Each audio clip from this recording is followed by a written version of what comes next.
Hi నమస్తే, నేను మీ journalist రెహమాన్ని. Andhra Pradesh కూటమి ప్రభుత్వానికి ఎక్కడో మూల ఏదో ఒక సందర్భంలో వైఎస్ జగన్ అనే ఒక భయం వెంటాడుతోందని చెప్పచ్చు. అంటే ఏకంగా 164 సీట్లు సాధించినా సరే కూటమి పార్టీలు, ముఖ్యంగా తెలుగుదేశం, జనసేన, బీజేపీ, ఈ మూడు పార్టీలకు కలిపి 164 సీట్లు వచ్చాయి.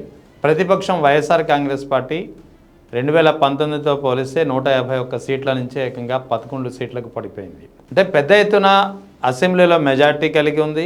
ఇటు క్షేత్రస్థాయిలో నియోజకవర్గాల్లో కార్యకర్తల బలం ఉంది.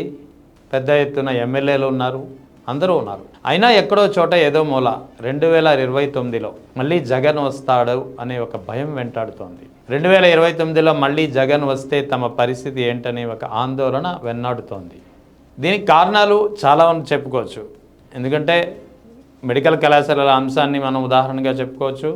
మెడికల్ కళాశాలల అంశంలో పీపీపీ పద్ధతిలో మెడికల్ కళాశాలను ప్రైవేట్ వ్యక్తులకు అప్పగించాలనే ఒక నిర్ణయం తీసుకున్నప్పుడు, దీనికి సంబంధించినటువంటి టెండర్ల ప్రక్రియ ప్రారంభించినప్పుడు ఏ ఒక్క సంస్థ కూడా టెండర్ వేయడానికి ముందుకు రాలేదు.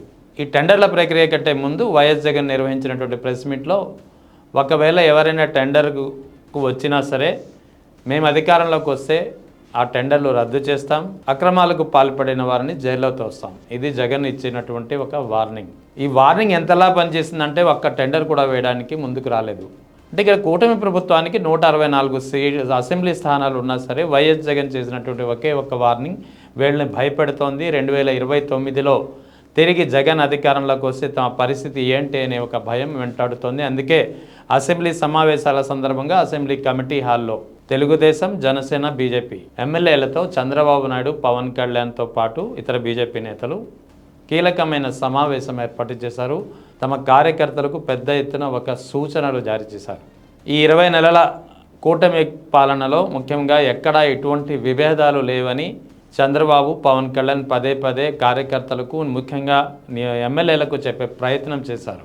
అంటే క్షేత్రస్థాయిలో ఉన్నటువంటి కార్యకర్తలకు మరో 15 ఏళ్ళు కలిసి ఉండాలనే ఒక సంకేతం, నియోజకవర్గ స్థాయిలో ఎక్కడా ఎటువంటి విభేదాలు లేవు, అందరూ కలిసిమెలిసి పోతున్నామనే ఒక సంకేతాన్ని కార్యకర్తలకు పంపించాలనేది ఈ సందేశం వెనుక పరమార్థంగా కనిపిస్తోంది. అంటే ఎక్కడో మూల ఏదో మూల ఒక భయం వెంటాడుతోంది.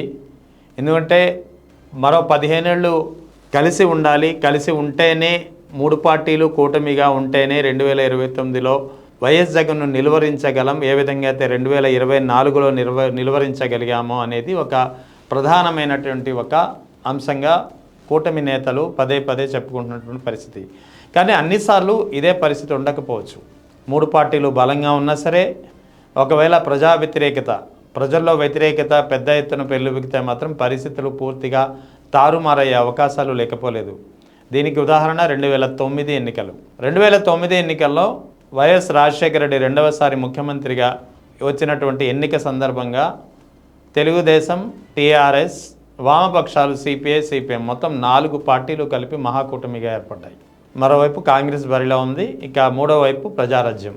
ఇన్ని పార్టీల మధ్య కూడా కాంగ్రెస్ పార్టీ 158 సీట్లతో రెండవసారి అధికారంలోకి వచ్చింది.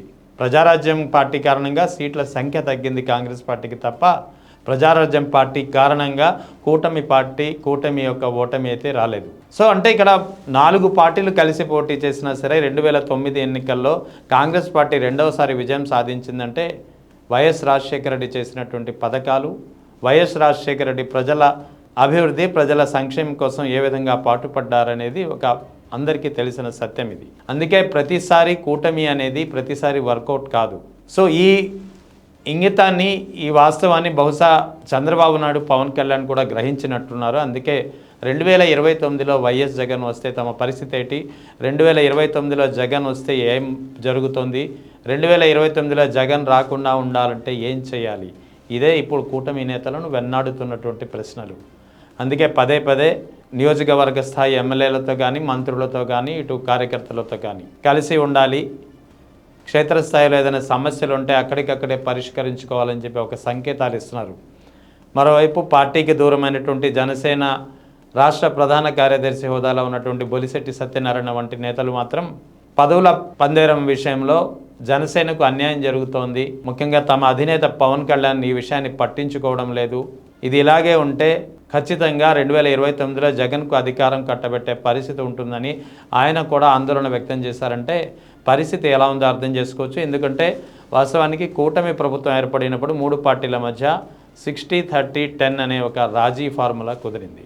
ఈ రాజీ ఫార్ములా అందరికీ తెలిసిందే. అంటే టీడీపీ ఎమ్మెల్యే ఉన్న చోట 60% పదవులు టీడీపీకు, 30% జనసేనకు, 10% బీజేపీకి వస్తాయి. అదే జనసేన ఎమ్మెల్యే ఉన్న చోట 60% జనసేనకు, 30% టీడీపీకి, 10% బీజేపీకు. ఇక బీజేపీ ఎమ్మెల్యే ఉన్న చోట బీజేపీ ఎమ్మెల్యేలు మొత్తం 8 మంది ఉన్నారు రాష్ట్రంలో. అక్కడ 60% పదవులు బీజేపీకు, 30% జనసేనకు, 10% టీడీపీకు. ఇది కుదిరినటువంటి ఒక ఒప్పందం కూటమి ఏర్పడినప్పుడు 2024 ఎన్నికల సందర్భంగా. కానీ ఈ ఫార్ములా అనేది ఎక్కడ అమలు కావడం లేదు. అందుకే క్షేత్రస్థాయిలో ముఖ్యంగా జనసేన నేతలలో పెద్ద ఎత్తున ఒక అసంతృప్తి ఉంది. తమ అధినేతకు గోడు వెళ్ళబోసుకుందామంటే ఆయన కాస్త పట్టించుకోవడం లేదు సరికదా, మీరే సర్దుకుపోండి అని చెప్తున్నారు. సో అందుకే 2029 ఎన్నికల నాటికి కూటమి అయితే ఉంటుంది. కానీ ఏ విధంగా అయితే 2024 ఎన్నికల్లో ఒక క్లియర్ అండర్స్టాండింగ్ ద్వారా ఓట్ షేరింగ్ ఈ 3 పార్టీల మధ్య జరిగిందో, అది 2029కి ఒకవేళ ఇదే కూటమి కొనసాగినా సరే ఆ ఓట్ షేరింగ్ మాత్రం అంతగా ఉండకపోవచ్చు అనేది చాలామంది విశ్లేషకులు చెబుతున్నటువంటి మాట.